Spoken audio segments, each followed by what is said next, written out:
விபத்து நடந்தது 27ஆம் தேதி இரவு. 30ஆம் தேதி கொடுத்த மனுவுல 1ஆம் தேதி 2ஆம் தேதியே நடவடிக்கை எடுக்கலன்னு, 3ஆம் தேதி அந்த மனு விசாரணைக்கு எடுத்துக் கொள்ளப்படுகிறது என்று சொன்னால் விசாரணைக்கே ஏற்றுக்கொள்ளப்படாமல் மறுத்திருக்க வேண்டும். என்ன அவசரம்? என்ன அவசரம்? விஜய் இந்த வழக்கில் தரப்பினராக சேருங்கள், தாவேக கட்சியை இந்த தரப்பில் சேருங்கள், மீண்டும் இந்த வழக்கை அடுத்த வாரம் எடுத்துக் கொள்கிறேன் என்று எடுக்கக்கூடாதா? அதற்குள் வெள்ளம் கொண்டு போயிருமா எதையாவது? இந்த வழக்குல விஜய் அவர்களை பற்றியோ தாவேக கட்சியை பற்றியோ பேச வேண்டிய அவசியமே நீதிமன்றத்திற்கு இல்லை. நீதிமன்றத்துக்கு அவன் வரலைங்கிறதுக்காக நீதிமன்றத்தில் இல்லாதவனுக்கு எதிராக எந்த விதமான உத்தரவையும், தவறான உத்தரவையும் கொடுத்துட கூடாது.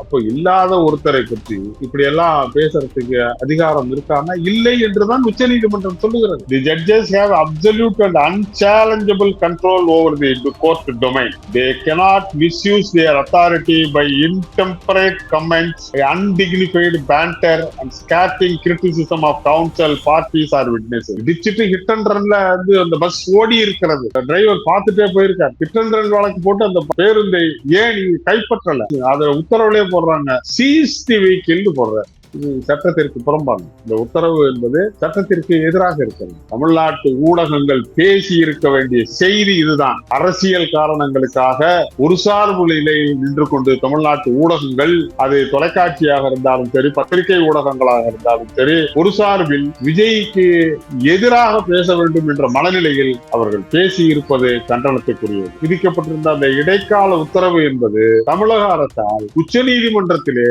மேல்முறையீடு செய்யப்பட்டிருக்கிறது. அந்த உத்தரவு என்பது இறுதியான உத்தரவு இல்லை. அந்த உத்தரவை முன்னுதாரணமாக கொண்டு இங்கே நியமிக்கப்பட்டிருக்கிற இந்த சிறப்பு புலனாய்வு குழுவின் நிலை என்னவா? Is it not conflict of orders? இந்த இரண்டு உத்தரவுகளும் ஒன்றுக்கு ஒன்று முரணானதா இல்லையா? இந்த உத்தரவில் எதை பின்பற்றுவது, எதை எடுத்துக்கொள்வது, இதைத்தானே பேசி இருக்க வேண்டும் ஊடகம். பொதுவாக ஒரு உத்தரவில் இது சட்டத்திற்கு புறம்பானது, இந்த உத்தரவுல இந்த பகுதி வந்து சரியா இல்லை அப்படின்னு விமர்சிப்பது வந்து நீதிபதியை விமர்சிப்பதாக ஆகாது. இந்த வழக்கை பொறுத்த வரைக்கும் பிரிவு 105, 110 போட்டிருக்காங்க. 90 நாட்களுக்குள் இறுதி அறிக்கையை தாக்கல் செய்தாலும், இறுதி அறிக்கை தாக்கல் செய்தால் அதற்கு பிறகு பிணையில் வரலாம், இறுதி அறிக்கை தாக்கல் செய்யப்படாவிட்டால் டிஃபால்ட் பெயில்ல வெளில வரலாம். இதுதான் அந்த வழக்கினுடைய தன்மை. ஆனந்த் அவர்களும் நிர்மல்குமார் அவர்களும் நீதிமன்றத்தில் வாதாடும் போது சொல்லுகிறார்கள், நாங்கள் நேரடியாக அந்த நிகழ்ச்சி ஏற்பாட்டில் சம்பந்தப்பட்டவர்கள் இல்லை, நிகழ்ச்சியில் நாங்கள் பங்கு கொண்டவர்கள். பாத்தியா பாத்தியா பாத்தியா, பொதுச் செயலாளர் மாவட்ட செயலை கைவிட்டு விட்டார், காட்டி கொடுத்து விட்டார், காவு கொடுத்து விட்டார். இது அரசியல் மேடை, அரசியல் பிளாப்லா. விஜய் அவர்கள் கைது செய்யப்பட வேண்டும் என்ற கோரிக்கை அரசியல் உள்நோக்கப்பட்டது. அது சட்ட ரீதியானது இல்லை. பெரிய கோயில் நடந்த சம்பவத்திற்கு டாக்டர் கலைஞர் அவர்கள் பொறுப்பு என்று இவர்கள் ஒத்துக்கொள்வார்களா? மகாமகம் குளத்தில் நடந்த விபத்திற்கு செல்வி ஜெயலலிதா அவர்கள் பொறுப்பு என்று இவர்கள் பேசுவார்களா? சென்னையிலே நடந்த விமான சாகச நிகழ்ச்சியில் நெரிசல் ஏற்பட்ட 5 பேர் இறந்து போன நிகழ்விற்கு முதலமைச்சரும் பொறுப்பு என்று இவர்கள் பேசுவார்களா? எல்லாம் பேசாத இந்த வாய்கள் இதற்கு மட்டும் பேசுகிறது என்று சொன்னால் அது அரசியல் உணர்வு. வணக்கம் டிவிகே ஆர்மி. இன்று நம்முடன் இணைந்திருக்கும் சிறப்பு விருந்தினர் மூத்த வழக்கறிஞர் திரு நல்லதுரை அவர்கள். வணக்கம் சார். வணக்கம். கரூர்ல நடந்த விபத்து, ஒரு 40க்கும் மேற்பட்டவர் வந்து பலியாயிருக்காங்க. அந்த வழக்கு, அதை தொடர்ந்து தாவேகா மீதான வழக்கு, பொதுநல வழக்குகள் போட்டிருக்காங்க. அரசு தரப்புலேருந்து பதில் கொடுத்துக்கிட்டு இருக்காங்க. இது குறித்து தான் இந்த பதிவில் வந்து உங்கள்கிட்ட நான் கேட்க போகிறேன் சார். குறிப்பிட்டு விஜய் அவர்கள் மீது நீதிபதி அவர்கள் வந்து விமர்சனம் வச்சுருக்காங்க. உயர்நீதிமன்றத்தில் வச்ச விமர்சனங்கள், செந்தில்குமார் அவர்களுடைய விமர்சனங்கள் தான் சமூக வலைதளங்களில், ஊடகங்களில் பெரிதாக பேசப்படுது. அந்த வழக்கு என்ன? முதல்ல வந்து அந்த வழக்கு என்ன? வழிகாட்டும் நெறிமுறையை தான் கேட்க போனாங்க அப்படிங்கிற மாதிரி தான் வழக்குன்னு சொல்கிறாங்க. அந்த வழக்கு என்ன? நீதிபதி அவர்கள் வந்து வரம்பு மீறி பேசுகிறாங்க அப்படிங்கிற விமர்சனத்துக்கு உங்களுடைய பதில் என்ன சார்? கரூரில் நடந்தது வந்து ஒரு விபத்து. இந்த விபத்துல இறந்து போனவங்களுக்கு நாம வந்து ஒரு மனிதாபிமான அடிப்படையில நம்முடைய இரங்கலை தெரிவித்துக் கொள்ள வேண்டியது ஒவ்வொரு மனிதன் நேசிக்கிற மனிதன் எல்லோருமே வந்து அவரோட கடமை. அது அநேகமா அதுல யாருக்கும் மாற்று கருத்து இருக்க முடியாது. இன்றைக்கு பிரச்சனைக்கு உள்ளாக்கப்பட்டிருக்கிற தாவேக அவருடைய தலைவர் விஜய் கூட நேரடியா செல்ல முடியலைன்னா கூட அவருடைய ட்விட்டர் பதிவுல தன்னுடைய இரங்கலையும் ஆழ்ந்த வருத்தத்தையும் தெரிவித்திருந்தார். ஒரு விபத்து இன்றைக்கு அரசியலாக்கப்படுகிறது. அரசியல்வாதிகளுக்கு அரசியல் செய்வது சகஜம். அதை போய் அவங்கள போய் நீங்க அரசியல் பண்ணாதீங்கன்னு சொல்ல முடியாது. ஏன்னா அவங்க அரசியல் பண்றதுக்காகவே கட்சி நடத்துறாங்க. ஆனால் நீதிமன்றங்களுக்கும் அரசு சார்ந்த அமைப்புகளுக்கும் நிறைந்த பொறுப்பு இருக்கு. அவங்களுக்கு பெரிய கடமை இருக்கு, கட்டுப்பாடு இருக்கு. எந்த ஒரு சின்ன வந்து விடுதலும் சின்ன தவறும் கூட சமூகத்துல ஒரு பெரிய விளைவை ஏற்படுத்திடும். அந்த பொறுப்பு நிச்சயமாக வந்து நீதிமன்றங்களுக்கு உண்டு, விசாரணை அமைப்புகளுக்கு உண்டு, ஊடகங்களுக்கு உண்டு. இன்றைக்கு அதை பற்றி பேசிக் கொண்டிருக்கிற உங்களுக்கும் எனக்கும் கூட அந்த சோசியல் ரெஸ்பான்சிபிலிட்டி இருக்கு. அந்த சோசியல் ரெஸ்பான்சிபிலிட்டியை யாரும் வந்து மறுத்துடவோ மறந்துட்டோ போயிடக்கூடாது. அது சமூகத்தில் மிகப்பெரிய பின் விளைவுகளை ஏற்படும். நாம இந்த வழக்கு விபத்தை விட்டுட்டு நேரடியா வந்து வழக்குக்கு வந்துட்டோம்னு பாத்தீங்கன்னாக்க, இந்த விபத்து குறித்து சென்னை உயர்நீதிமன்றத்தினுடைய தலைமை அமர்வு பிரின்சிபல் சீட்னு சொல்லக்கூடிய சென்னையில ஒரு பொதுநல வழக்கு தாக்கல் செய்யப்பட்டிருக்கிறது. அந்த பொதுநல வழக்கு டாக்டர் தினேஷ்ங்கிறவர் தாக்கல் பண்ணியிருக்கார். அவருக்கு அந்த வழக்குல அவர் கோரி இருக்கும் பரிகாரம் என்பது, இந்த மாதிரி வந்து தேசிய நெடுஞ்சாலைகள், மாநில நெடுஞ்சாலைகளும் இது வந்து இந்த மாதிரி பெரிய பெரிய கூட்டங்கள் எல்லாம் போடுறாங்க. அதற்கான அனுமதி எல்லாம் கொடுக்கப்படுது. அதனால வந்து பெரிய போக்குவரத்து நெரிசல், பொதுமக்களுக்கான தொந்தரவுகள், இந்த மாதிரியான விபத்துகள் இதெல்லாம் ஏற்படுது. ஆகையினால மாநில அரசு இந்த மாதிரியான பொதுக்கூட்டங்கள் அமைப்பதற்கு அல்லது சாலைகளிலே வந்து ரோட் ஷோன்னு இன்றைக்கு சொல்லப்படுகிற அந்த நிகழ்ச்சிகள் எல்லாம் நடத்தப்படுவதற்கான ஒரு வழிகாட்டு ஒழுங்குமுறை உருவாக்க வேண்டும். எஸ்ஓபின்னு சொல்றாங்க, ஸ்டாண்டர்ட் ஆபரேஷன் ப்ரொசீஜர்ஸ். அந்த வந்து அதை உருவாக்கணும் அப்படின்னு சொல்லி நான் வந்து மற்ற மாநில அரசுக்கு மனு கொடுத்தேன். அவங்க இன்னும் அது சம்பந்தமா நடவடிக்கை எடுக்கல அப்படின்னு சொல்லி அந்த வழக்கு தாக்கல் செய்யப்படுகிறது. அடிப்படையிலேயே அந்த வழக்கு தாக்கல் செய்ய முடியுமா, அந்த வழக்கு விசாரணைக்கு ஏற்றுக்கொள்ளக்கூடிய தன்மை உள்ளதா அப்படிங்கிறதெல்லாம் கூட ஒரு வழக்கறிஞரா என்ன கேட்டா முடியாதுன்னு தான் சொல்லுவேன். ஏன்னா விபத்து நடந்தது 27ஆம் தேதி இரவு, 28ஆம் தேதி ஞாயிற்றுக்கிழமை மனு கொடுத்திருக்க முடியாது. 29ஆம் தேதி திங்கட்கிழமை பரபரப்பான சூழ்நிலையில் ஓடிச்சு. 30ஆம் தேதி அவர் தான் வந்து தமிழக அரசினுடைய தலைமைச் செயலாளருக்கு நான் வந்து மனு கொடுத்ததா அந்த மனுவில் சொல்லியிருக்கிறதா சொல்லப்படும். 30ஆம் தேதி மனு கொடுத்து அந்த மனு சரியான அதிகாரிகளுடைய கவனத்துக்கு போனுச்சா, அவருடைய பரிசீலனையில் எடுத்துக்கொள்ளப்பட்டதா, அந்த மனுவிற்கு அவர் என்ன பதிலளித்தார் அல்லது வந்து மறுத்து விட்டாரா, பரிசீலனையில் உள்ளதா இல்லையா, இதுக்கெல்லாம் ஒரு கால அவகாசம் கொடுக்கணுங்கிறது தான் உச்ச நீதிமன்ற உயர் நீதிமன்றத்தின் ஆயிரக்கணக்கான தீர்ப்புகளை சொல்லப்படும். 30ஆம் தேதி கொடுத்த மனுவுல 1ஆம் தேதி 2ஆம் தேதியே நடவடிக்கை எடுக்கலன்னு 3ஆம் தேதி முன்னதாகவே அந்த மனுவை நீதிமன்றத்தில் தாக்கல் செய்து 3ஆம் தேதி அந்த மனு விசாரணைக்கு எடுத்துக்கொள்ளப்படுகிறது என்று சொன்னால், அதை நான் வந்து ஒரு வழக்கறிஞரா நீதிமன்றத்தின் நடவடிக்கையை வந்து விமர்சிப்பதிலே ஒரு ரெஸ்ட்ரெயின்டா இருக்கணுங்கிறதுக்காக நான் என்னுடைய கருத்துக்களை நான் கட்டுப்படுத்துவேன். காரணம், எத்தனையோ வழக்குகள் வழக்கறிஞரா இருக்கும் பொழுது எத்தனையோ வழக்குகளை தாக்கல் செய்யறோம். இந்த மாதிரி வந்து ஒரு 2 வார காலம் 3 வார காலம் அப்படின்னு கடந்து போன மனுக்கள் மேல 3 வார காலம் வச்சு நடவடிக்கை எடுக்கல நீதிமன்றத்துக்கு உயர் நீதிமன்றத்துக்கு சென்றால், நீங்க சபிஷியன்ட் டைம் உங்களுக்கு கொடுக்காம இங்க வந்து தப்பு. அதனால அந்த அதிகாரிக்கு கொடுத்திருக்க மனு மேல நடவடிக்கை எடுப்பதற்கு சபிஷியன்ட் டைம் கொடுங்க. அதனால இந்த மனுவானது, இந்த ரிட் மனுவானது இட்ஸ் பிரிமெச்சூர், இது முன்கூட்டி தாக்கல் செய்யப்பட்டிருக்கிறது, எனவே இது விசாரணைக்கு உகந்ததல்லன்னு நீதிமன்றம் லட்சக்கணக்கான ரிட் மனுக்களை தள்ளுபடி செய்திருக்கு. அந்த அடிப்படையிலேயே இந்த மனு விசாரணைக்கே ஏற்றுக்கொள்ளப்படாமல் மறுத்திருக்க வேண்டும். அல்லது ஒருவேளை அது வந்து எடுத்துக்கொள்ளப்பட்டிருந்தாலும் கூட அவங்க இந்த மனுவுல கேட்டிருக்க பரிகாரம்ங்கிறது என்ன, வெளிநாட்டு விதிமுறைகளை மாநில அரசு உருவாக்க வேண்டும். அது 1 மணி நேரத்தில் உருவாக்கக்கூடிய ஒரு வழிமுறை இல்லை. அது அரசுக்கும் தெரியும், அந்த நபருக்கும் தெரியும், நீதிமன்றத்துக்கும் தெரியும். அப்போ இப்படி ஒரு பெரிய விஷயத்தை நீ 2 நாளுக்குள்ள 3 நாளுக்குள்ள வந்து செய்யணும் அப்படின்னு சொல்லி அரசாங்கத்தை நிர்பந்திக்கிறதுக்கு ஒரு வழக்கு தாக்கல் செய்யப்படுது. அந்த வழக்கு நீதிமன்றத்தின் விசாரணைக்கு எடுத்துக்கொள்ளப்படுகிறது என்று சொன்னால் நான் அதனையே சந்தேகிக்கத்தான் தோன்றுகிறது. அடிப்படையிலேயே நான் வந்து இது நான் ஒரு வழக்கறிஞரா சொன்னேன், ஒரு லீகல் பர்சனா சொன்னேன். எனக்கு அரசியல் போக்குவரத்து அந்த அடிப்படையில் நான் இது சொல்லவே. இந்த மனு முதலில் விசாரணைக்கு ஏற்றுக்கொள்ளத்தக்கதா என்பதை தீர்மானித்திருக்கணும். இந்த மனு விசாரணைக்குரிய மனுவா? அதற்கான கால அவகாசம் கொடுக்கப்பட்டிருக்கிறதா? என்ன அடிப்படையில் இந்த மனு விசாரணைக்கு ஏற்றுக்கொள்ளப்பட்டிருக்கிறது? இதையல்லவா பேசியிருக்கணும் நீதிமன்றம். நீதிபதி அவர்கள் வந்து இப்போ அதில் விஜய் அவர்களுக்கு தலைமை பண்பு இல்லை, என்ன பண்ணாங்க, எல்லாரும் அந்த இடத்த விட்டுட்டு போயிட்டாங்க அப்படிங்கிற மாதிரியான காட்டமான வந்து கண்டனங்களை வந்து தெரிவிச்சிருக்கிறாங்க.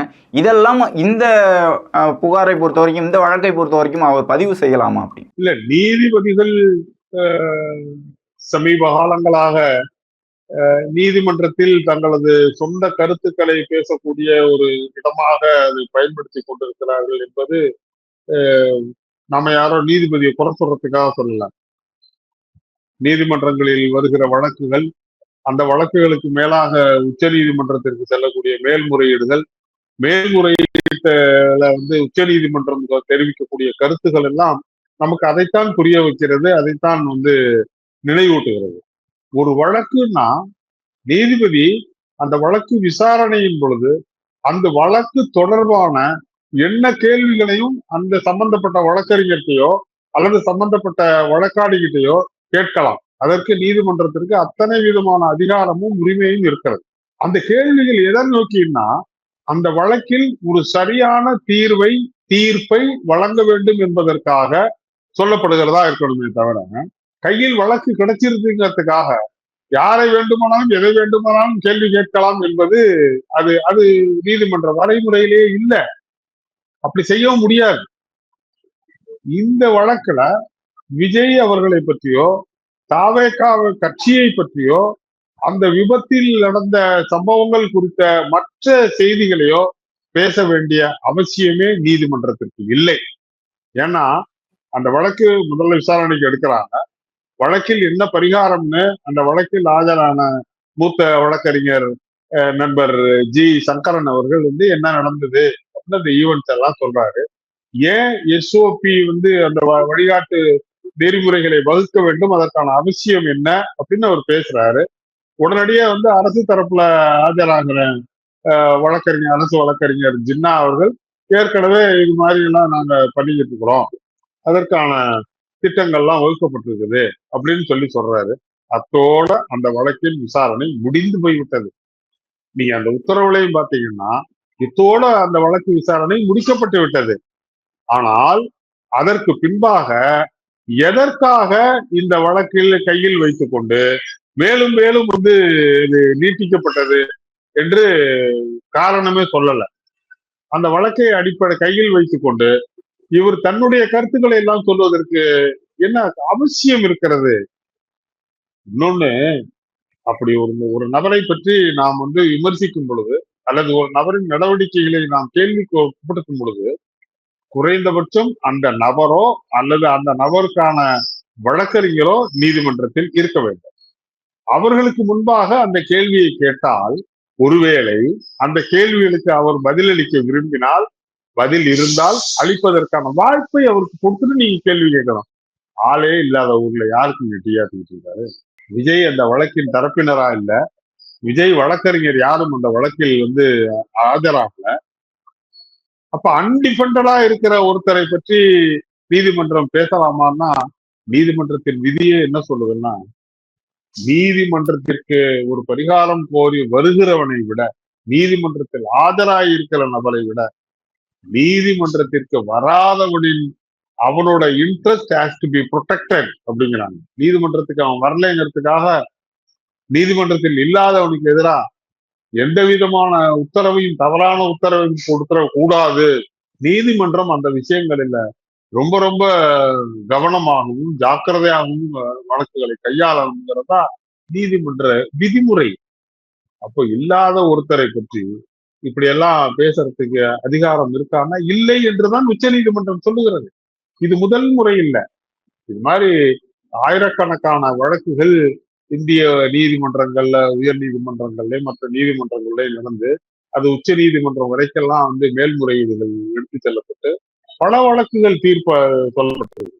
எந்த வழக்கிலையும் உச்ச நீதிமன்றம் அப்படி அவங்க பேசுறது சரிதான், அவங்க அப்படிதான் பேசுவாங்க, அதை நீங்க பொறுத்துக்கதான் வேணும்னு எந்த வழக்கிலையும் உச்ச நீதிமன்றம் நீதிபதி அவர்கள் இதிலே வந்து இன்னும் நிறைய விஷயங்களை பேசியிருக்காரு. விஜய் அவர்கள் மீது ஏன் வழக்கு பதிவு செய்யலை, ஏன் எஃப்ஐஆர் போடலை, அதே போல அவருடைய வாகனம் வந்து மோதிட்டு போயிருக்கு, ஹிட் அண்ட் ரன் வந்து வழக்கு பதிவு செஞ்சு அந்த பேருந்தை வந்து பறிமுதல் செய்யணும் அப்படிங்கிற மாதிரி, அதெல்லாம் ஏன் செய்யல அப்படிங்கிற மாதிரியான கேள்விகளும் கேட்டிருக்காரு. இது குறித்து உங்களுடைய பதில் என்ன சார்?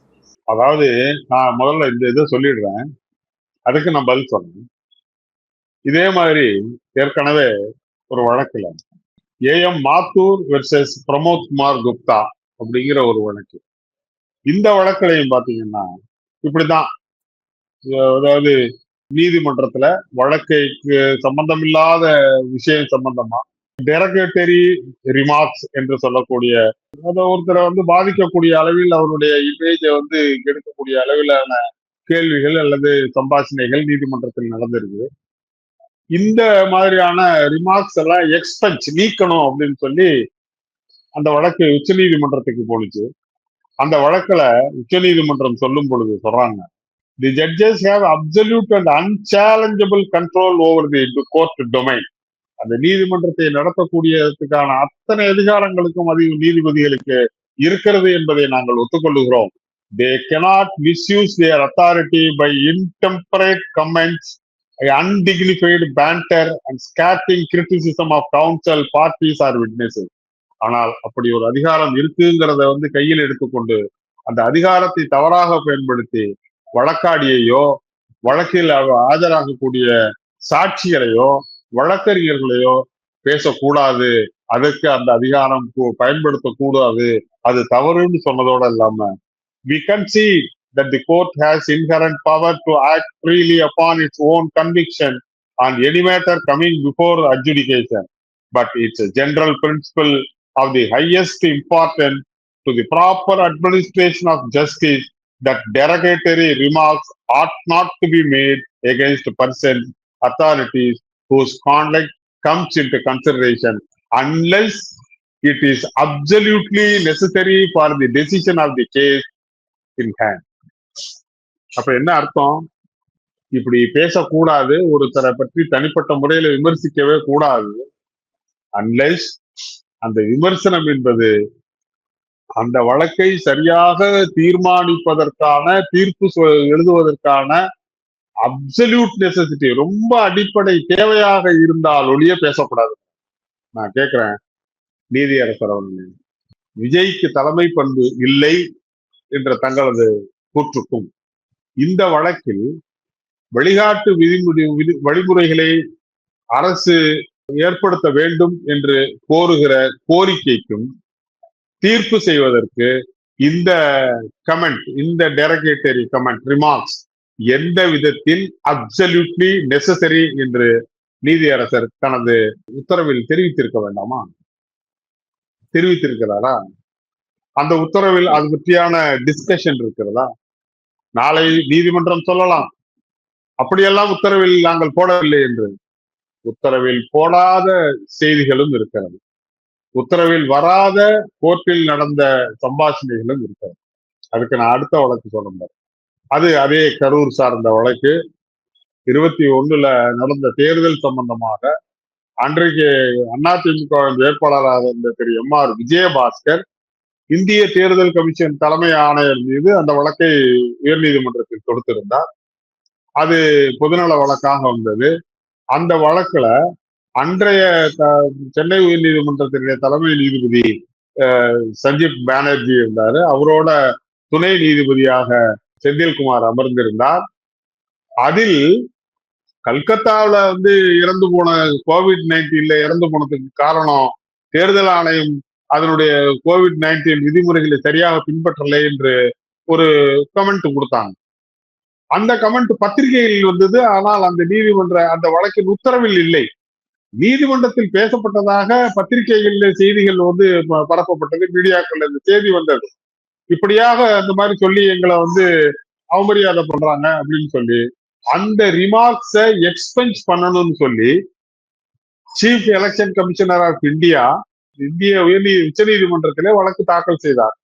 அந்த வழக்கு உச்ச நீதிமன்றத்தில் தீர்ப்பளிக்கும் போது இது உத்தரவுல இல்லாதது, வாய்மொழியாக பேசப்பட்டிருக்கிறது, அதை நாங்க வந்து நீக்கிறதுக்கான அவசியம் இல்லை, அப்படி ஒண்ணு இல்ல, அத்துறையில இருந்தால் நாங்கள் நீக்கலாம், அது தேவையில்லைன்னு சொல்லிட்டு இந்த மாதிரி தேவையில்லாத கருத்துக்களை பேசுவது சம்பந்தமா உச்ச நீதிமன்றம் அந்த வழக்குல chief election commissioner of India versus MR Vijayabhaskar என்ற வழக்கில் சொல்லும் பொழுது, we must emphasize the need for judges to exercise caution in off-the-cuff remarks in open court, which may be susceptible to misinterpretation.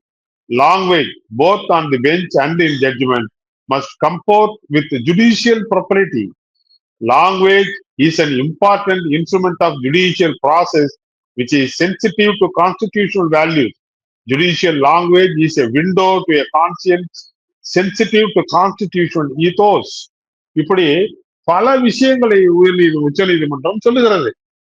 நான் கேட்கிறேன், உச்ச நீதிமன்றத்தின் தீர்ப்புகளை, வழிகாட்டல்களை, உத்தரவுகளை உயர் நீதிமன்றமே பின்பற்ற மாட்டேன், நான் அதை பத்தி கவலைப்பட மாட்டேன் என்று சொல்லும் பொழுது, மற்ற நீதிமன்றத்தின் உத்தரவுகளை எளிய மக்கள், சாதாரண மக்கள் எப்படி பின்பற்றுவார்?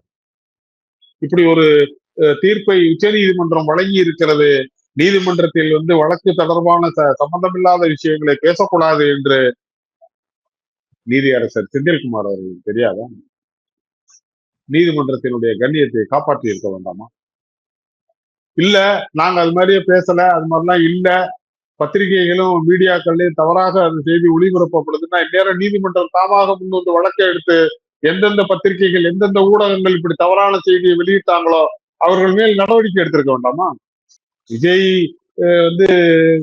தலைமை பண்புள்ளவரா அப்படின்னு நீதிபதி கேட்டார் அப்படின்னு பத்திரிகைகளிலும் தொலைக்காட்சிகளிலும் அந்த செய்தி நீதிபதி பேரை போட்டு, நீதிபதி படத்தை போட்டு ஒளிபரப்பாகி இருக்கிறது. நாம் அதன் அடிப்படையில் பேசுகிறோம். உத்தரவில் இல்லை என்றாலும் அந்த செய்தி ஒளிபரப்பப்பட்டிருக்கிறது. ஒருவேளை நீதியரசர் அவர்கள் அப்படி பேசவில்லை என்று சொன்னால், அந்த ஒளிபரப்பிய தொலைக்காட்சிகள் மீதும் வெளியிட்ட பத்திரிகைகள் மீதும் உயர் நீதிமன்றம் என்ன நடவடிக்கை எடுக்க போகிறது என்பதுதான் நமக்கு. இது ஒரு பக்கம், இதை நம்ம விட்டுருவோம். அடுத்தது, இப்ப நீங்க கேட்டீங்க, விபத்து ஏற்பட்டிருக்கிறது, அந்த விபத்தில் ஏன் வழக்கு போடலாம் கேட்டாங்க. பொதுவா சாலை விபத்துகள் அப்படின்னு நீங்க எடுத்துக்கிட்டீங்கன்னு சொன்னா, அதை என்ன செய்யணும், அதுக்கு எப்படி வழக்கு பதிவு செய்யணும் அப்படிங்கறதெல்லாம் சட்டத்துல இருக்கு. இன்றைக்கு இருக்கக்கூடிய பாரதிய நியாய சங்கிதாங்கிற இந்திய தண்டனை சட்டத்தில் பிரிவு 281 ரேஷன் நெக்லிஜென்ட் டிரைவிங்க்கு என்ன பண்ணணும், என்ன நடவடிக்கை எடுக்கணும்னு இருக்கு. அதே மாதிரி death cost ration negligent act, ஒரு செயலினால் இறப்பு ஏற்பட்டால் என்ன மாதிரியான வழக்கு பதிவு செய்யணும், அதற்கு என்ன தண்டனை அப்படின்னு சொல்லி அதே பாரதிய நியாய சங்கிதாவோட பிரிவு 106(1) சொல்றாங்க. 106(2) ஒரு வாகனத்தை ஓட்டி செல்லும் ஓட்டுநர் தனது கவனக்குறைவால் அதிவிரைவாக வேகமாக ஓட்டி சென்று ஒரு இறப்பை ஏற்படுத்திவிட்டு அந்த இறப்பு பற்றி அருகில் உள்ள காவல் நிலையத்திலேயோ அருகாமையில் உள்ள நீதிமன்றத்திலேயோ தெரிவிக்காமல் அவர் ஓடி போயிடுவார் என்று சொன்னால், அவர் மீது வழக்கு பதிவு செய்து விசாரணை நடத்தி அவரை தண்டனை கொடுக்கலாம். அந்த தண்டனை என்பது அதிகபட்சமாக 10 ஆண்டுகள் வரை சிறை தண்டனை கொடுக்கலாம்னு பிரிவு 106(2) சொல்லுகிறது. ஆனால் 10 ஆண்டுகள் சிறை தண்டனை கொடுக்கக்கூடிய குற்றமாக அது இருந்தாலும் கூட அது பிணையில் விடக்கூடிய குற்றமாகத்தான் சட்டம் சொல்லுகிறது. அந்த பிரிவு சொல்லுது. 106(2) சொல்லும் பொழுது அது பெயிலபிள் செக்ஷனா தான் சொல்லணும். 10 ஆண்டுகள் வரை கொடுக்கலாம். ஆனாலும் அது மேஜிஸ்ட்ரேட் கோர்ட்ல நடக்கக்கூடியது. Offense causing death by negligence is cognizable, bailable and non-computable and triable by magistrate of first class. அப்படிதான் சட்டம் சொல்லுது. இப்போ இந்த சட்டத்தினுடைய பின்னணியில பாத்தீங்கன்னா, நீதியரசர் அவர்கள் சொல்லுகிறார், இடிச்சிட்டு ஹிட் அண்ட் ரன்ல அந்த பஸ் ஓடி இருக்கிறது, அந்த டிரைவர் பார்த்துட்டே போயிருக்காரு, ஏன் அந்த பஸ் மேல நீங்க நடவடிக்கை எடுக்க? ஹிட் அண்ட் ரன் வழக்கு ஏன் போடல? ஹிட் அண்ட் ரன் வழக்கு போட்டு அந்த பேருந்தை ஏன் நீங்க கைப்பற்றல? அதை ஏன் அத உத்தரவுலயே போடுறாங்க, சீஸ் தி வெஹிக்கிள் போடுற. சீஸ் தி வெஹிக்கிள் வாகனத்தை பறிமுதல் செய்வது. நான் கேட்கிறேன், அது ஒரு பெயிலபிள் அஃபென்ஸ். அந்த டிரைவரை கைது பண்ணாலே பெயிலபிள் அஃபென்ஸ், உடனடியா வெளியில விட்டாகும். அந்த வாகனமும் அப்ப அது பெயிலபிள் தான். ஒரு பெயிலபிள் அஃபென்ஸ்ல வாகனத்தை பறிமுதல் செய்யணும்னு சொன்னா நீதிமன்றம் என்ன சொல்ல வருகிறது என்று புரிந்து கொள்ள முடியும். அல்லது இது வேறு விதத்தில் சொல்லணும்னா இது சட்டத்திற்கு புறம்பானது. இந்த உத்தரவு என்பது சீஸ் வெஹிக்கிள் என்று சொல்லியிருப்பது சட்டத்திற்கு எதிராக இருக்கிறது. இப்படி பண்ண முடியும். இன் கேஸ் ஆஃப் டெத்னா இறந்து போனவன் வந்து கம்ப்ளைண்ட் கொடுக்க முடியாது. அப்ப யாரோ அந்த சம்பவத்தை பார்த்தவன் கம்ப்ளைண்ட் கொடுக்கலாம். இல்ல இறந்து போனதுக்கு அப்புறம் சிசிடிவி கேமரால பார்த்துட்டு ஒருத்தர் இறந்து போயிருக்காரு, இவர் யாரு, என்ன யாராவது சந்தேகம் பண்ணணும், அந்த அடிப்படையில போலீஸ் விசாரணை செய்து இது ஹிட் அண்ட் ரன்னு, இந்த வெஹிக்கிள் தான் இடிச்சிருக்குதுன்னு அந்த வெஹிக்கிளை கைது செய்து அந்த வெஹிக்கிள் ஓட்டுநரை கைது செய்து சட்ட நடவடிக்கை எடுத்தார். ஆனால் இந்த சம்பவத்தில், குறிப்பிட்ட சம்பவத்தில் யாரும் இறந்து போனதாக தகவல் இல்லை. அந்த வாகன ஓட்டிகள் 2 பேர் மேல மோதிட்டாங்கன்னு சொல்றாங்க. அந்த 2 பேரும் வந்து இறந்து போனதாக செய்தி இல்லை. அந்த 2 நபர்களும் எந்த காவல் நிலையத்திலும் என் மீது இந்த வாகனம் மோதிவிட்டது என்று புகார் செய்யவில்லை. உண்மையில் அந்த வீடியோ காட்சிகளை பார்க்கும் பொழுது திரு விஜய் அவர்கள் சென்ற வாகனத்தின் மீது அந்த 2 வாகனங்கள் வந்துதான் உளுந்து கீழே விழுவுறதாக காட்சிகள் பார்க்க முடிகிறது. அப்போ எந்த வெஹிக்கிள் எப்படி விழுந்தாலும் அஃபெண்டிங் வெஹிக்கிள் பெரிய வெஹிக்கிள தான் போடுறதுங்கிறது ஒரு போலீஸ் லாஜிக். அந்த அடிப்படையில் வந்து நீதிமன்றம் சொல்லுகிறதா? இதெல்லாம் வந்து யாரை வச்சுக்கிட்டு சொல்லணும்? அந்த எதிரிகளை எதிர் நிறுத்தி அவர்களுக்கு உண்டான வழக்கறிஞர்களை நிறுத்தி அவர்கள்ட்ட இந்த கேள்விகளை கேட்டுருக்காங்க. அவங்க வந்து கோர்ட்டை கன்வின்ஸ் பண்ற அளவுக்கு பதில் சொல்லலைன்னா நீங்க எந்த உத்தரவும் பண்ணலாம். ஆனால் எதிரியே இல்லை. அவசர அவசரமா வந்து அந்த வழக்கில் அந்த காவல்துறை ஆய்வாளர் தரப்பினராக சேர்க்கப்படுகிறார். 3ஆம் தேதி விசாரணைக்கு வருகிறது. காவல் ஆய்வாளர் சோமோட்டோவாக அந்த வழக்கில் தரப்பினராக சேர்க்கப்படுகிறார். அவர்கிட்ட எந்த கேள்வியும் கேட்கல. அவர் தரப்பில் அரசு வழக்கறிஞர்கள் எந்த பதிலும் சொல்லல. என்ன நடந்தது அப்படிங்கிற விவரம் ஏதோ நீதிமன்றத்தில் அவர்கள் தாக்கல் செய்யவும் இல்லை. வீடியோ ஃபுட்டேஜ்னு சொல்லி மீடியாவில் வந்த ஃபுட்டேஜ்கள் மட்டும் அங்க வந்து பதிவு செய்யப்பட்டிருக்கிறது. உடனடியாக அதன் அடிப்படையிலேயே வழக்கு தாக்கல் செய்யணும் உத்தரவிடப்படுகிறது.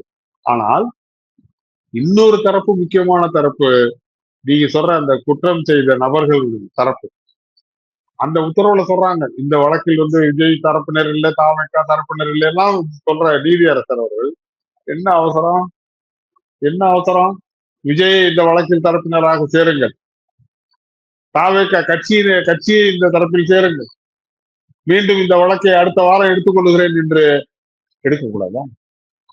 அதற்குள் வெள்ளம் கொண்டு போயிருமா எதையாவது? இல்லையா? நீ யோசிச்சு பாருங்க, எதற்கு இவ்வளவு அவசரம்? நான் ஒன்றை மட்டும் சொல்லுவேன், அவர் விடுமுறை கால நீதிபதி, அந்த ஒரு நாள் மட்டும்தான் விடுமுறை கால நீதிமன்றம். திங்கட்கிழமைக்கு மேலாக இந்த வழக்குகள் வேறு வேறு நீதிபதிக்கு போகலாம். இப்படியான சந்தர்ப்பத்தில் தான் விமர்சனங்கள் வந்து சரியா தவறா அது வேற. ஆனால் ஏன் விமர்சனங்கள் எழுகிறது என்று சொன்னால் இப்படியான சந்தர்ப்பத்தில் தான் விமர்சனங்கள் எழுகிறது. இந்த கரூர் சம்பவத்தை பொறுத்த வரைக்குமே தாவேகா தரப்புல வந்து இதுல ஏதோ சதி நடந்திருக்கு, இதுல வந்து சிபிஐ விசாரணை வேண்டும் அப்படிங்கிற ஒரு நோக்கத்துல வந்து பயணிச்சுட்டு இருக்கும்போது தமிழ்நாடு அரசு வந்து அருணா ஜெகதீசன் அவர்களை வச்சு விசாரணை குழு அப்படின்னு ஒன்று அமைச்சிருக்கும் போது எஸ்ஐடி போட்டிருக்கு உயர்நீதிமன்றம். இப்போ இதில் வந்து ஐஜி அஸ்ரா கார்க் அவர்களுடைய தலைமையில் வந்து எஸ்ஐடி போட்டிருக்காங்க. இந்த எஸ்ஐடி குறித்து சொல்லுங்க, இந்த விசாரணை எப்படி போகும்னு சொல்லுங்க சார். இல்ல, நான் ஒரு வழக்கறிஞராக இந்த வழக்குகளை பார்க்கும் பொழுது சென்னை உயர் நீதிமன்றத்தில் ஒரு வழக்கு, மதுரை அமர்வில் 2 நிவாரணங்களுக்கான மனுக்கள் தாக்கல் செய்யப்படும். ஒன்று தாவேக்காருடைய பொதுச் செயலாளர் திரு சி ஆனந்த் அவர்களும் நிர்மல்குமார் அவர்களுக்குமான பிணை வழக்கு ஒன்று வருகிறது. இன்னொன்று சிபிஐக்கு இந்த வழக்கை வந்து மாற்றணும், அவர்களுக்கு வழங்கப்பட்டிருக்க இழப்பீடு அதிகபட்சமாக கொடுக்கணும் அப்படின்னு சொல்லி 2 வழக்குகள் தாக்கல் செய்யப்படும். பிணை வழக்கு நீதியரசர் ஜோதிராமன் அவர்கள் முன்பாக வருகிறது. இந்த மற்ற வழக்குகள் பொதுநல வழக்காக 2 நீதிபதிகள் அமர்வில் ஜஸ்டிஸ் தண்டபாணி அவர்களும் ஜஸ்டிஸ் ஜோதிராமன் அவர்களும் அமர்ந்திருக்கிற அமர்வில் வரும். முதலில் நீங்க கேட்டிருக்கிற கேள்விக்கு பார்ப்போம்.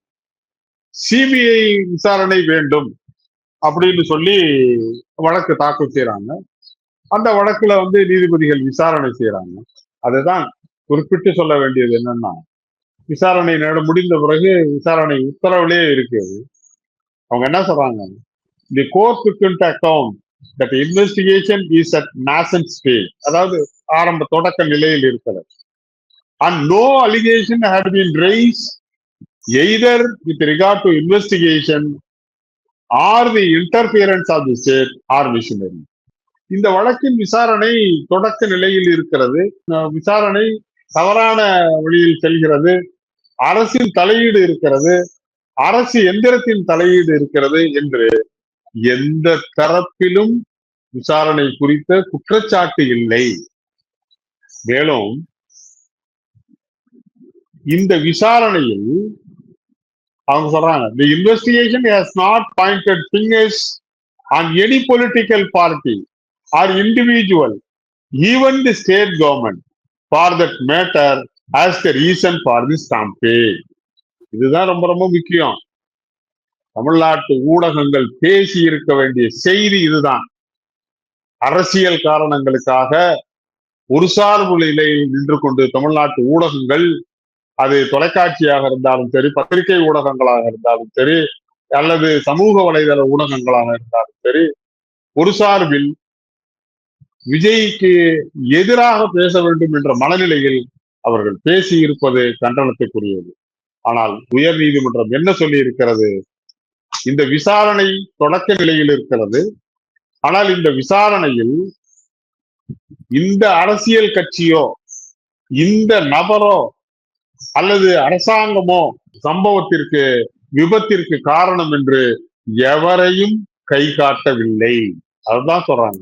Investigation has not pointed fingers on any political party or individual or even the state government for that matter as the reason for this campaign என்று உயர் நீதிமன்றத்தில் 2 நீதிபதிகள் அமர்ந்திருக்கிற அமர்வு சொல்லுகிறது.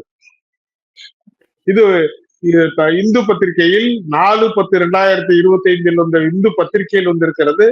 அதனுடைய இணையதள பதிவில் இந்த செய்தி இருக்கிறது.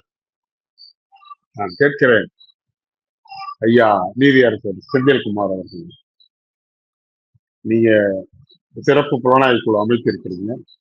அந்த உத்தரவில் என்ன காரணத்திற்காக ஏற்கனவே விசாரணை நடந்து கொண்டிருக்கிற விசாரணை அமைப்பை நீக்குகிறேன், எதற்காக ஒரு சிறப்பு புலனாய்வு குழு தேவைப்படுகிறது அப்படிங்கிற விளக்கம் ஏதாவது அந்த உத்தரவுல கொடுத்துருக்கீங்களான்னு இல்லை. அப்போ நான் கேட்கிறேன், இந்த விசாரணை சரியான முறையில் செல்லவில்லை, ஆகவே சிபிஐ வேண்டும், விசாரணை வேண்டும் என்று மதுரை அமர்விலே தாக்கல் செய்யப்பட்ட வழக்கிலே அமர்வு நீதிபதிகள் 2 நீதிபதிகள் அமர்ந்து அப்படி எந்த குற்றச்சாட்டும் இல்லை, இந்த விசாரணை தொடக்க நிலையில் இருக்கிறது, இந்த விசாரணையில் யாரை ஒருத்தரையும் வந்து குற்றம் சாட்டப்படவில்லை, எனவே இந்த விசாரணையை நீக்கிவிட்டு சிபிஐயோ சிபிசிஐடியோ அல்லது வேறு மாற்று விசாரணை அமைப்பிற்கு இந்த வழக்கை மாற்ற வேண்டிய அவசியம் இல்லை என்று சொல்லி இருக்கிற உத்தரவு மதுரையிலே. ஆனா இந்த விசாரணை அமைப்பை நீக்கிவிட்டு ஒரு சிறப்பு புலனாய்வு குழு அமைக்க வேண்டும் என்று உத்தரவு பிறப்பிக்கப்பட்டிருப்பது சென்னை அமர்விலே. Is it not conflict of orders? இந்த 2 உத்தரவுகளும் ஒன்றுக்கொன்று முரணானதா இல்லையா? இந்த உத்தரவில் எதை பின்பற்றுவது, எதை எடுத்துக்கொள்வது? இப்படி ஒரு முரண்பட்ட உத்தரவுகளை பிறப்பிப்பது முறையா? இது சரி, அது தவறுன்னு நான் சொல்லல. எப்படியா இருந்தாலும் இந்த உத்தரவுகளுக்கு மேலாக உச்ச நீதிமன்றத்தில் மேல்முறையீடு செல்லத்தான் போகிறது. உச்ச நீதிமன்றம் தனது கருத்துக்களை இது குறித்து சொல்லத்தான் போகிறது. இது முரண்பாடு இல்லையா? எந்த உத்தரவை எடுத்துக்கொள்வது சொல்லுங்க. இதைத்தானே பேசி இருக்க வேண்டும் ஊடகங்கள், இதைத்தானே விமர்சித்திருக்க வேண்டும் ஊடகங்கள். ஆனால் இன்றைக்கு ஊடகங்கள் ஊடக தர்மத்தை மறந்து ஒரு நிலைப்பாட்டில் ஒரு சார்பாக பேசுவது என்பது நியாயம் இல்லை. இந்த உத்தரவுகளையும் கூட நீதியரசர் செந்தில்குமார் தனது உத்தரவில் சொல்லும் பொழுது சொல்லுகிறார், இப்படி ஒரு சிறப்பு புலனாய்வு குழு அமைப்பதற்கு கான்ஸ்டிடியூஷனல் கோர்ட், இந்த நீதிமன்றத்திற்கு அதிகாரம் இருக்கிறது, எந்த அடிப்படையில் அப்படின்னு சொல்லும் பொழுது அவர் மேற்கோள் காட்டி சொல்லுவது, சமீபத்திலே நாமக்கல் பகுதியில் ஏற்பட்டதாக நடந்ததாக சொல்லப்படுகிற கிட்னி திருட்டு, கிட்னி ராக்கெட், அந்த வழக்கு, பொதுநல வழக்கு மதுரை அமர்விலே விசாரணைக்கு வந்தது. அது முறையாக வந்து அந்த வழக்கு ரொம்ப மோசம். பல பேருடைய கிட்னி திருடப்பட்டு பல முறைகேடாக அதற்கு ஆவணங்கள் தயாரிக்கப்பட்டு அது பல தனியார் மருத்துவமனைகளுக்கு பல லட்சம் ரூபாய்களுக்கு விற்கப்பட்டு பெரும் பணம் அதில் வந்து பரிமாற்றம் நடந்திருக்கிறது என்றெல்லாம் சொன்னதற்கு பிறகும் கூட, தொலைக்காட்சிகளிலும் மீடியாக்களிலும் அந்த செய்தி வெளிவந்ததற்கு பிறகும் கூட, அந்த வழக்கு தாக்கல் செய்து உயர்நீதிமன்றத்திலே வந்து விசாரணைக்கு வரும் வரையில் அந்த சம்பவம் குறித்து யாதொரு முதல் தகவல் அறிக்கையும் யார் மீதும் பதியப்படவில்லை. அந்த நிலையில் தான் உயர்நீதிமன்றம் அதை கணக்கில் எடுத்து, இந்த மாதிரி நீ வந்து இவ்வளவு நடந்ததற்கு பிறகும் கூட ஒரு எஃப்ஐஆர் ஃபைல் பண்றதுக்கு முடியல, வெறுமனே சட்டத்தினுடைய அந்த டோஹோ ஆக்ட்ல இருக்க பிரிவு 24 வந்து நீங்க காரணம் காமிச்சு இந்த குற்றவாளிகள் தப்பித்து விடுவதற்கு இந்த விசாரணை ஆணையம் உதவியாக இருக்கிறது என்று நாங்கள் கருதுகிறோம்னு அதில் எழுதுறாங்க. எனவே இந்த விசாரணை அமைப்பு சரியா வராது. எனவே இதை வந்து சிபிஐக்கு அனுப்பணும்னு இவங்க கேட்கறதுல நியாயம் இருக்கு. ஆனா சிபிஐ வந்து காலம் கடத்துது. அதனால நாங்க வந்து ஒரு சிறப்பு புலனாய்வு குழுவை நாங்க அமைக்கிறோம் அப்படின்னு சொல்ல அந்த உத்தரவு போடுறாங்க. சென்னை மதுரை அமர்வில், சென்னை உயர்நீதிமன்ற மதுரை அமர்வில் அப்படி ஒரு உத்தரவு பிறப்பிக்கப்பட்டிருக்கிறது. அந்த உத்தரவும் அந்த பொதுநல வழக்கில் இறுதி உத்தரவு இல்லை. அது ஒரு இடைக்கால இன்டரிம் ஆர்டர் தான் அதுல போடுறாங்க. அது ஒரு இடைக்கால உத்தரவு.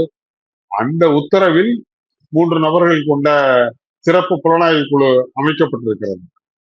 இன்றைக்கு நீதியரசர் செந்தில்குமார் அவர்கள் அந்த தீர்ப்பின் அடிப்படையாக கொண்டு நான் வந்து இந்த வழக்கில் எஸ்ஐடி அமைக்கிறேன் என்று சொல்லுகிறார்.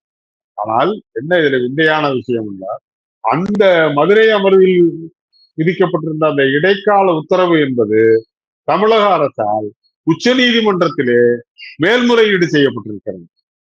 அந்த உத்தரவுக்கு எதிரான மேல்முறையீடு உச்ச நீதிமன்றத்தில் தாக்கல் செய்யப்பட்டு அந்த வழக்கு விசாரணையில் நிலுவையில் இருக்கிறது என்று மதுரை அமர்வில் கடந்த 24ஆம் தேதி அரசு வழக்கறிஞர் திரு அஜ்மல் கான் அவர்கள், நாங்கள் இந்த இடைக்கால உத்தரவுக்கு எதிராக தமிழக அரசு உச்ச நீதிமன்றத்திலே வழக்கு மேல்முறையீடு தாக்கல் செய்திருக்கிறது, மேல்முறையீடு நிலுவையில் இருக்கிறது. எனவே விசாரணை அதிகாரிகளை விசாரணை, அதாவது அந்த நிலை அறிக்கை சொல்லுவாங்க, ஸ்டேட்டஸ் ரிப்போர்ட் தாக்கல் செய்யணும்னு சொல்லி நிர்பந்திக்க கூடாது என்று நீதிமன்றத்திலே அவர் முறையிடுகிறார். அதனை அடிப்படையாக கொண்டு இந்த வழக்கு, அந்த வழக்கின் விசாரணை 24/10/2025 ஒத்தி வைக்கப்பட்டிருக்கிறது. ஒரு உத்தரவு, நீதிமன்றத்தின் உத்தரவு மேல்முறையீட்டில் நின்று கொண்டிருக்கும் பொழுது, மேல்முறையீடு நிலுவையில் இருக்கும் பொழுது, அந்த உத்தரவு it's not reach it's finality, அந்த உத்தரவு என்பது இறுதியான உத்தரவு இல்லை. அந்த நிலையில் அந்த உத்தரவை ஒரு முன்னுதாரணமாக எடுத்துக்கொண்டு இன்னொரு உத்தரவு பிறப்பிக்க முடியுமா என்பதெல்லாம் சட்டத்தில் வந்து தீர்மானிக்கப்பட வேண்டிய செய்திகள். உச்ச நீதிமன்றம் என்ன நாளைக்கு இந்த உத்தரவு சரியில்லை, இந்த உத்தரவை நீக்கிவிடலாம் என்று உச்ச நீதிமன்றம் கருதி உத்தரவு பிறப்பித்தால் இந்த உத்தரவின் நிலை என்ன? அந்த உத்தரவை முன்னுதாரணமாக கொண்டு இங்கே நியமிக்கப்பட்டிருக்கிற இந்த சிறப்பு புலனாய்வு குழுவின் நிலை என்னவாம்? அதுதான் சொல்றோம். ஏன் இவ்வளவு அவசரம்? உண்மை கொண்டு வரப்பட வேண்டும். உண்மையில் வந்து அதில் தவறு நடந்திருந்தால், யாராவது நபர்கள் அந்த தவறுக்கு காரணமாக இருந்தால் அவர்கள் தண்டிக்கப்பட வேண்டும் என்பதில் யாருக்கும் எந்த மாற்று கருத்தும் இல்லை. ஆனால் சட்டமும் நீதிமன்றங்களும் எல்லோருக்கும் பொதுவானது, எல்லோரையும் காப்பாற்றுகிற தி லாஸ்ட் ரிசார்ட். அதுதான் கடைசி நம்பிக்கை, மனிதனின் கடைசி நம்பிக்கை. எல்லா விதத்திலும் ஒரு மனிதன் நெருக்கடிக்கு உள்ளாகும் பொழுது அவன் பக்கத்தில் நியாயமும் சட்டமும் இருக்கும் பொழுது காப்பாற்ற வேண்டிய கடைசி இடமாக நீதிமன்றம் இருக்கிறது. நீதிபதிகள் இருக்கிறார்கள், நீதியரசர்கள் இருக்கிறார்கள். அங்கே எந்த அடிப்படையிலும் கூட தவறு நடந்துவிடக் கூடாது. அந்த மனிதனுக்கு கிடைக்க வேண்டிய நீதி கிடைக்க வேண்டும். அதுதான் எல்லாரும் பேசுறது. எந்த நீதிபதியையும் யாரையும் வந்து குறைத்து பேசணும், யாரையும் விமர்சித்து விட வேண்டும், அவரை வந்து அப்படி சொல்லிவிட வேண்டும், யாருக்கும் அது நோக்கம் அல்ல. ஒரு நல்லெண்ணத்தின் அடிப்படையில் உண்மை வெளிக்கொண்டு வரப்பட வேண்டும். ஒருவேளை இது விபத்தாக இல்லாமல் இதில் அந்த விபத்துக்கு வேறு ஏதாவது உள்நோக்க காரணங்கள் இருக்குமானால் அது கொண்டு வரப்பட வேண்டும் என்பதில் யாருக்கும் மாற்று கருத்து இல்லை.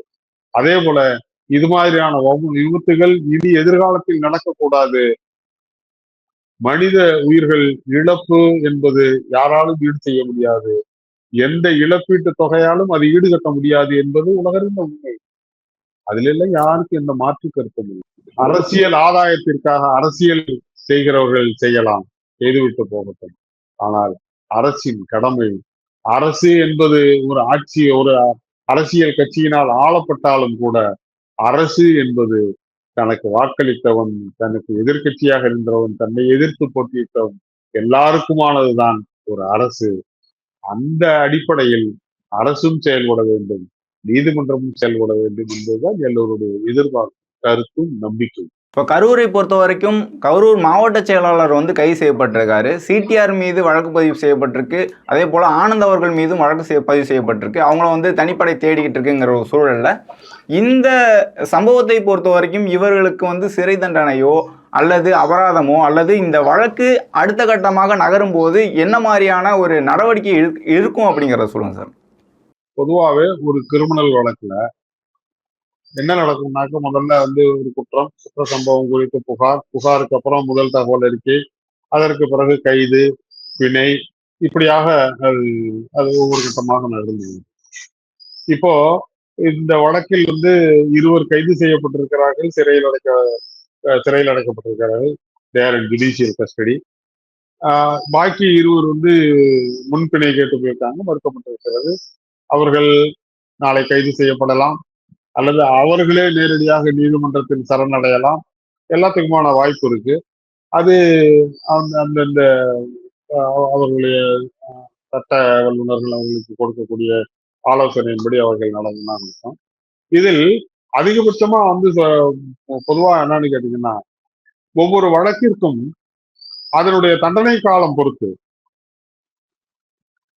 60 நாட்களில் அந்த வழக்கினுடைய விசாரணை இறுதி அறிக்கை தாக்கல் செய்யப்பட வேண்டிய வழக்குகள் இருக்கிறது. 90 நாட்களுக்குள் தாக்கல் செய்யப்பட வேண்டிய வழக்குகள் இருக்கிறது. ஒருவேளை காவல்துறையினர் அல்லது விசாரணை அமைப்பானது அந்த இறுதி அறிக்கையினை குறிப்பிட்ட 60 நாட்களுக்குள் நீதிமன்றத்தில் தாக்கல் செய்யவிட்டாலோ அல்லது கூடுதல் அவகாசம் கேட்டு நீதிமன்றத்தை அணுகி நீதிமன்றம் கூடுதல் கால அவகாசம் கொடுக்காத பட்சத்தில் டிஃபால்ட் பெயில் என்று சொல்லுவோம், அந்த பிணையின் அடிப்படையிலே அவர்கள் விடுவிக்கப்படுவார்கள், சிறையில் இருப்பவர்கள் விடுவிக்கப்படுவார்கள். அதே கணக்கு தான். ஒரு 60 நாட்களில் ஃபைனல் ரிப்போர்ட் கொடுக்கக்கூடிய கேஸா இருந்தாலும் சரி, 90 நாட்கள்ல ஃபைனல் ரிப்போர்ட் கொடுக்கக்கூடிய கேஸா இருந்தாலும் அந்த குறிப்பிட்ட நாட்களுக்குள் அவங்க வந்து கால அவகாசத்தில் நீதிமன்றத்துல ஃபைனல் ரிப்போர்ட் தாக்கல் பண்ணணும் அல்லது எக்ஸ்டென்ஷன் ஆஃப் டைம் கோர்ட்ல கேட்கணும், கோர்ட் அதுக்கு எக்ஸ்டென்ஷன் கொடுக்கணும், வித்தின் தட் எக்ஸ்டெண்டட் பீரியட்குள்ளேயாவது அவங்க தாக்கல் செய்யணும். இப்படி ஒரு விதிமுறை இருக்கிறது. அந்த அடிப்படையில் இவர்கள் கைது செய்யப்பட்டாலும் சரணடைந்தாலும் பிணை கிடைத்தாலும் கிடைக்காவிட்டாலும் இந்த வழக்கை பொறுத்த வரைக்கும் பிரிவு 105, 110 போட்டிருக்காங்க. 110, 105ல பாத்தீங்கன்னாக்க அதிகபட்சமா வந்து கல்பபிள் ஹோமிசைட் 10 years வரைக்கும் கூட போகலாம். இது அது அடிப்படையில 90 நாட்களுக்குள் ஒரு கொலை வழக்கிலேயே வந்து சார்ஜ் ஷீட்டுங்கிறது 90 நாள்ல தாக்கல் செய்யணும், கூடுதல் அவகாசம் கொடுக்காத பட்சத்தில். அந்த வழக்குல அந்த அடிப்படையில் இது 90 நாட்களுக்கு இறுதி அறிக்கை தாக்கல் செய்யப்படணும். இல்லாவிட்டால் காவல்துறை நீதிமன்றத்தில் அணுகி கூடுதல் அவகாசம் கேட்கணும், கூடுதல் அவகாசம் நீதிமன்றம் வழங்கலாம், அந்த கூடுதல் அவகாச காலத்திற்குள்ளாக செலுத்த வேண்டும். ஒருவேளை இந்த 90 நாட்களுக்குள் இறுதி அறிக்கை சமர்ப்பிக்கப்பட்டு விட்டால் விசாரணை முடிந்து போயிடுச்சுனாலே சார்ஜ் ஷீட் ஃபைல்டு, ஒரு பிணைக்கு இருந்து நீதிமன்றங்கள் வந்து கன்சிடர் பண்றது சார்ஜ் ஷீட் விசாரணை முடிந்து விட்டதா, அதில் சம்பவத்தில் சம்பந்தப்பட்டிருக்கிற காயம்பட்ட நபர்கள் எவரும் இருக்கிறார்களா, காயம்பட்ட நபர்கள் சிகிச்சையில் இருக்கிறார்களா, சிகிச்சையில் இருந்து விடுவிப்பாகிவிட்டார்களா, இது இந்த மாதிரியான விஷயங்கள். அதுக்கு பிறகு அந்த சம்பவம் நடந்த இடத்தில் ஒரு அமைதியின்மை இருக்கிறதா, இவர்கள் வெளியில் வந்தால் சாட்சிகளை கலைக்குவதற்கான வாய்ப்பு இருக்கா, அல்லது அந்த இடத்தில் அமைதியை தொலைத்து விடுவார்கள் என்ற வாய்ப்பு இருக்கிறதா, இப்படியான கன்சிடரேஷன் தான் பார்ப்பாங்க. இந்த வழக்கை பொறுத்த வரைக்கும் அதற்கெல்லாம் வாய்ப்பே இல்லை. இது ஏற்பட்ட ஒரு விபத்து.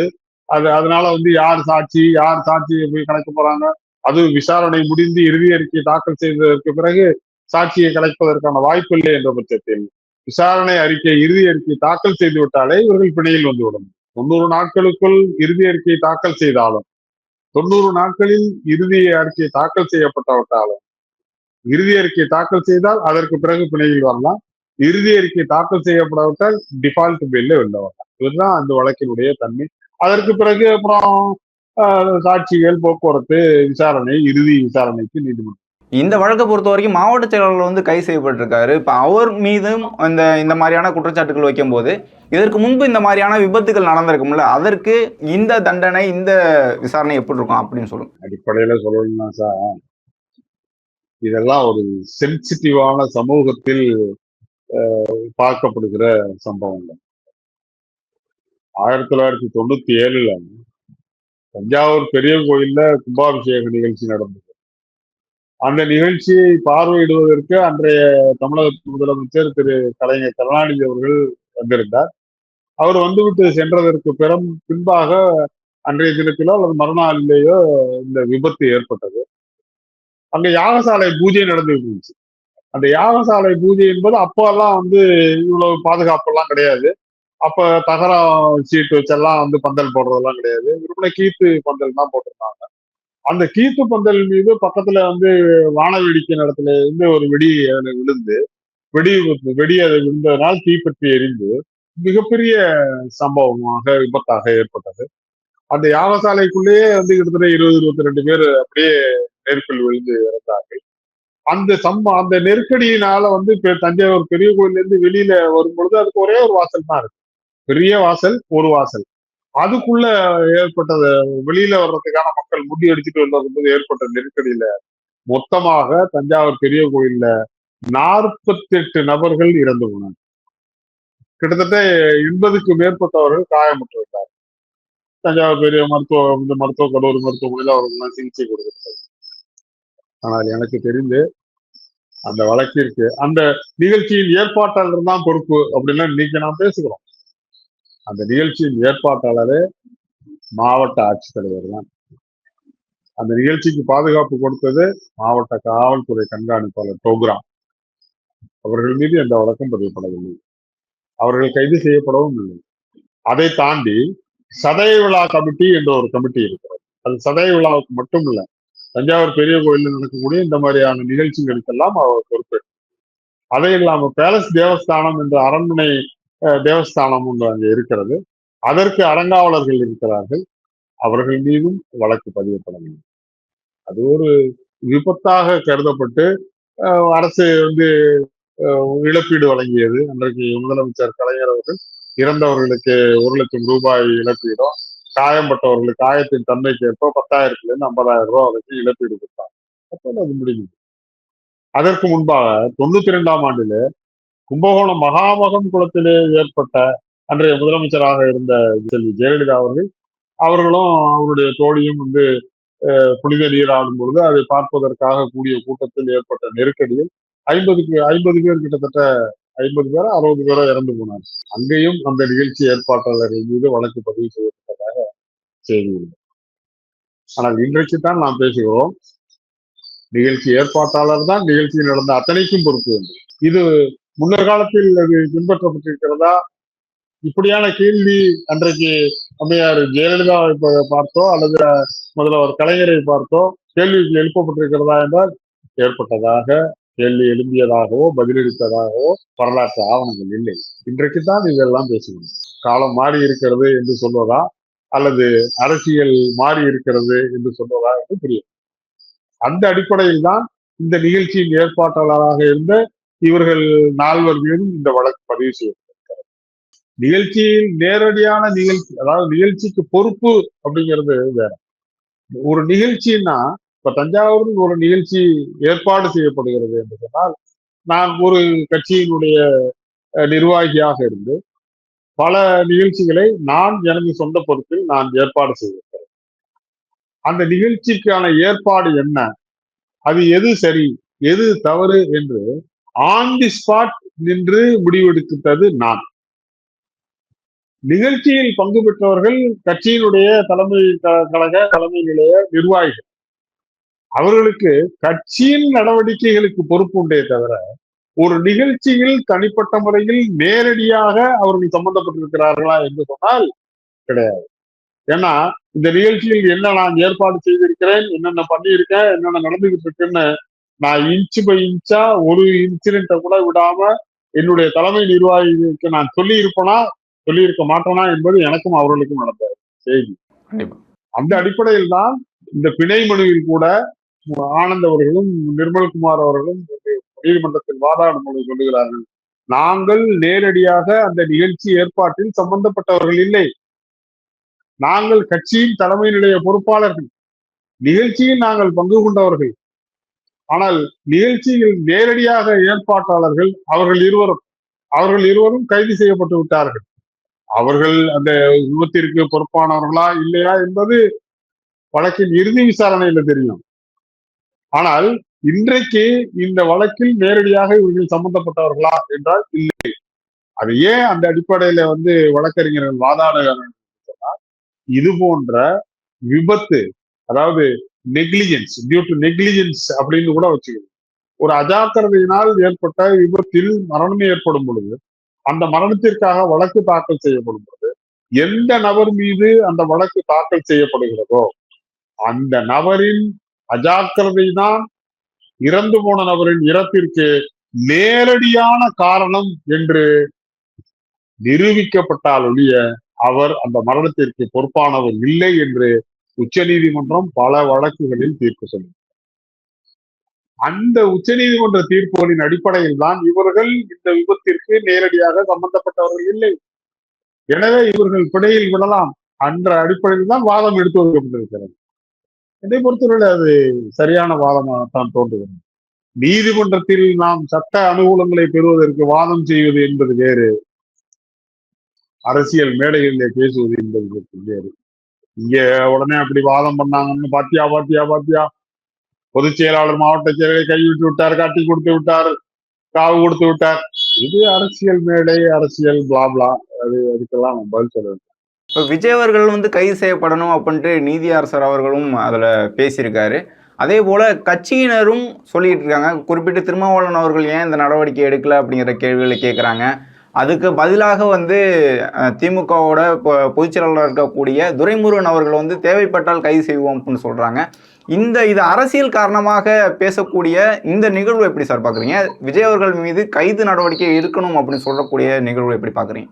விஜய் அவர்கள் கைது செய்யப்பட வேண்டும் என்ற கோரிக்கை அரசியல் உள்நோக்கம் கொண்டது, அது சட்ட ரீதியானது இல்லை.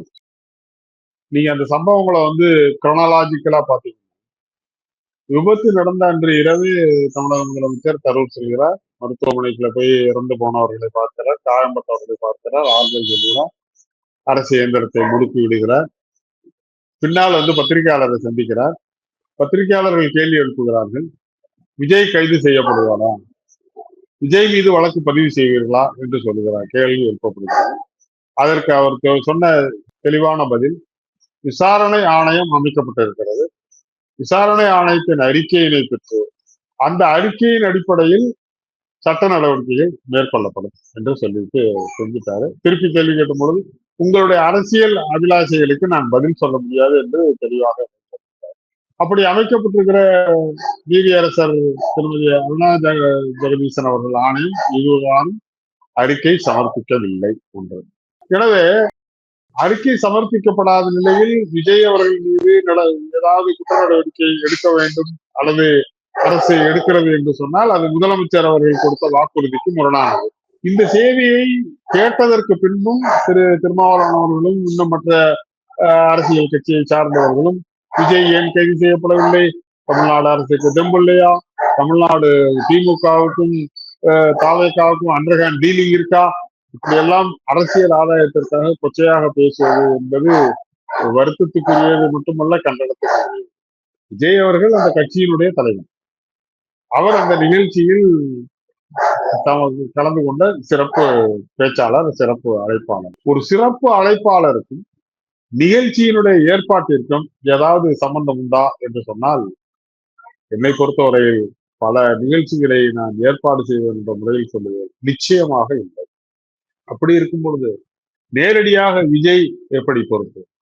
அந்த சம்பவம், அந்த விபத்திற்கு விஜய் தான் பொறுப்பு என்று சொன்னால், நான் திருமாவளவன் அவர்களையும் மற்றவர்களையும் பார்த்து கேட்பேன், பெரிய கோயில் நடந்த சம்பவத்திற்கு டாக்டர் கலைஞர் அவர்கள் பொறுப்பு என்று இவர்கள் ஒத்துக்கொள்வார்களா? மகாமகம் குளத்தில் நடந்த விபத்திற்கு செல்வி ஜெயலலிதா அவர்கள் பொறுப்பு என்று இவர்கள் பேசுவார்களா? சென்னையிலே நடந்த விமான சாகச நிகழ்ச்சியில் நெரிசல் ஏற்பட்ட 5 பேர் இறந்து போன நிகழ்விற்கு விமானப்படை தலைவரும் பாதுகாப்புத்துறை அமைச்சரும் அங்கே உட்கார்ந்திருந்த கவர்னரும் அங்க உட்கார்ந்திருந்த முதலமைச்சரும் பொறுப்பு என்று இவர்கள் பேசுவார்களா? அவர்கள் மீது வழக்கு பதிவு செய்யப்பட வேண்டும், கைது செய்யப்பட வேண்டும் என்று பேசுவார்களா? இன்றைக்கு சமீபத்திலே எண்ணூரிலே ஏற்பட்டிருந்த விபத்தில் ஏற்பட்டு 9 பேர் இறந்திருக்கிறார்கள். அந்த நிகழ்விற்கு எண்ணூர் தெர்மல் பவர் ஸ்டேஷனுடைய எம்டி பொறுப்பு. அந்த மின்சாரத்தை வாங்குகிற மின்சார வாரியத்தின் தலைவர் பொறுப்பு என்று பேசுவார்களா? மௌலிவாக்கத்திலே கட்டடம் இடிந்து விழுந்து 48 பேர் மண்ணோடு மண்ணாக புதையுண்டார்கள். அந்த கட்டிடத்திற்கு அனுமதி கொடுத்தது சிஎம்டிஏ. சிஎம்டிஏயும் அதனுடைய தலைமையில் தான் அந்த கட்டிட விபத்திற்கு பொறுப்பு என்று அவர்கள் கைது செய்யப்பட்டார்கள். கட்டிடத்தை கட்டிய அந்த பொறியாளர்கள் மட்டும்தான் வழக்கே பதிவு செய்யப்பட்டது. இதற்கெல்லாம் பேசாத இந்த வாய்கள் இதற்கு மட்டும் பேசுகிறது என்று சொன்னால் அது அரசியல் நோக்கம். இப்போ இந்த சம்பவத்துக்கு பிறகு சமூக வலைதளங்களில் எழுதக்கூடியவர்கள், அதே போல ஊடகங்கள்ல பேசக்கூடிய பத்திரிகையாளர்கள், இவங்கெல்லாம் வந்து கைது செய்யப்படக்கூடிய ஒரு நிகழ்வு நம்ம பார்க்க முடியுது. இந்த நிகழ்வை வந்து அரசு எப்படி பார்க்குது? இந்த கைது நடவடிக்கை, இந்த மாதிரியான செயல்களை வந்து எப்படி பாக்குறீங்க சார்? என்னை பொறுத்தவரையில் அது கருத்து சுதந்திரத்துக்கு எதிரான ஒரு உச்ச நீதிமன்றம் ராம்லீலா வெர்சஸ் இன்றி என்ற வழக்குல, ராம்லீலா மைதானத்துல பாபா ராம்தேவ் ஒரு பெரிய போராட்டத்தை, அமைதியான போராட்டத்தை நடத்தினார். காத்திருப்பு போராட்டம். இரவில் தூங்கி கொண்டிருக்கும் பொழுது அந்த கூட்டத்தை கலைப்பதற்காக அரசு, அன்றிருந்த அரசு காவல்துறை ஏறி தூங்கி கொண்டிருந்த நபர்கள் மீது தடியடி நடத்தி பெரிய கலவரம் ஏற்பட்டது. அதில் 4 நபர்கள் அங்கேயே இறந்து போனார்கள். அந்த வழக்கை உச்சநீதிமன்றம் தாமாக முன்வந்து அந்த வழக்கை கையில் எடுத்து விசாரணை செய்து அந்த வழக்கில் சொன்னது, மனிதனின் அடிப்படை உரிமை என்பது பேச்சு சுதந்திரம், கருத்து சுதந்திரம் மட்டுமல்ல, இரவில் அமைதியாக உறங்குவதும் கூட அவனுடைய அடிப்படை உரிமை. அதை தடுப்பதற்கு, அதை பறிப்பதற்கு எந்த அரசாங்கத்திற்கும் எந்த அதிகாரமும் இல்லை என்று குறிப்பிட்ட அந்த வழக்கிலே உச்சநீதிமன்றம் சொல்லுகிறது. ஒரு அரசின் திட்டங்களை, அரசின் நடவடிக்கைகளை ஆதரித்து பேசுவது மட்டும் அடிப்படை உரிமை அல்ல. அரசின் திட்டங்கள், அரசின் நடவடிக்கைகள் மக்களுக்கு எதிராக இருப்பதாக கருதினால் அந்த அரசின் திட்டங்களை, நடவடிக்கைகளை, அரசை விமர்சிப்பதும் கூட அடிப்படை உரிமைதான் என்று உச்ச நீதிமன்றம் அந்த வழக்கிலே தெளிவுபடுத்துகிறது. இந்த சம்பவத்தை பற்றி பலவாறான செய்திகள் இருக்கிறது. இவர்கள் சொல்லுகிறார்கள் தவறான செய்தியை, வதந்தியை, உண்மை இதுதான் என்று சொன்னதற்கு பிறகுதான் அதற்கு மாற்றாக சொல்வது தவறாகவோ அல்லது வதந்தியாகவோ இருக்க முடியும். இன்னும் உண்மை என்னவென்றே தெளிவுபடுத்தாத நிலையில் தவறான செய்தியை பரப்புகிறார்கள் என்ற அடிப்படையில் வழக்கு பதிவு செய்வதும், கைது செய்வதும், அது தொடர்பாக நடவடிக்கைகள் மேற்கொள்வது என்பது இந்திய அரசியல் சாசன சட்டம் வழங்கி இருக்கிற கருத்து சுதந்திரத்திற்கு, பேச்சு சுதந்திரத்துக்கு, எழுத்து சுதந்திரத்துக்கு எதிரான நடவடிக்கை. இதனை அரசு கைவிட வேண்டும். இப்போ நீதிபதி அவர்களை குறித்தும், அதே போல அவர்களுடைய தீர்ப்பு குறித்தும், அவர்கள் சொல்லக்கூடிய கருத்து குறித்தும் எந்த ஒரு கருத்தும் சொல்லக்கூடாது அப்படிங்கிற பல்வேறு பதிவுகள் வந்துகிட்டு இருக்கு. பல்வேறு நபர்கள் அதை பதிவு பண்ணிட்டு வராங்க. இப்ப தீர்ப்பை விமர்சிக்க கூடாதா அல்லது நீதிபதி அவர்களுடைய கருத்தே விவாதிக்க கூடாதா சார்? தீர்ப்புகள் விமர்சனத்திற்கு உட்பட்டது. விமர்சனம் என்பது குட் கமெண்ட்ஸ் என்று சொல்லுகிறார்கள். அது உள்நோக்கத்தோடு அந்த நீதிபதியினுடைய இன்டெகிரிட்டியை குற்றம் சொல்வதாக, குறை சொல்வதாக இருக்கக்கூடாது. பொதுவாக ஒரு உத்தரவில் இது சட்டத்திற்கு புறம்பானது, இந்த உத்தரவுல இந்த பகுதி சரியா இல்ல அப்படின்னு விமர்சிப்பது நீதிபதியை விமர்சிப்பதாக ஆகாது. ஆனால் நீதிபதியை தனிப்பட்ட முறையில் விமர்சிப்பது அது கண்டனத்துக்குரியது. அது கண்டெம்ட் ஆஃப் ஆக்ட் சட்டத்திற்கு உட்பட்டதுதான். எனவே நீதிபதியை விமர்சிப்பது தவறு. நீதிமன்ற உத்தரவுகளை சட்டத்தின் பார்வையோடு, சட்டத்தின் கண்ணோட்டத்தோடு ஒரு ஃபேர் கமெண்ட் என்று சொல்லக்கூடிய நிலையில் உத்தரவுகள் விமர்சிக்கப்படலாம், விவாதிக்கப்படலாம். அதில் தவறு. சரிங்க சார். எவ்வளவு நேரம் உங்களுடைய நேரத்தை ஒதுக்கி உங்களுடைய கருத்துக்களை தெரிவித்ததற்கு மிக்க நன்றி. நன்றி.